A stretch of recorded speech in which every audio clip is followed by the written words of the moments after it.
ठारो शाह मां ख़बर ॾींदा हलूं त राधन जे मशहूर सहाफ़ी ऐं समाजी शख़्सियत डॉक्टर राना सफ़दर राजपूत जे बेरहमाने क़त्ल ख़िलाफ़ अवामी प्रेस क्लब ठारो शाह जे सहाफ़ियुनि पारां एहतिजाजी मुज़ाहिरो कयो वियो।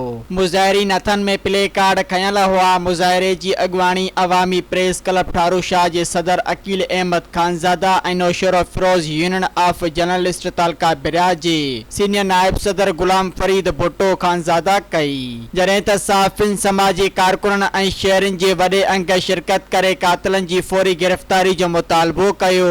मुज़ाहिरीन खे ख़िताब कंदे अकील अहमद खानज़ादा चयो त राधन शहर जे रहवासी शहीद सहाफ़ी डॉक्टर राना सफ़दर राजपूत खे गुज़िरियल ख़मीस शाम लॻभॻि 7 वॻे इन वक़्ति नामालूम मोटरसाइकिल सवारनि फायरिंग करे क़त्ल करे छॾियो जॾहिं हू पंहिंजी क्लिनिक तां घर वापसी वञी रहियो हो।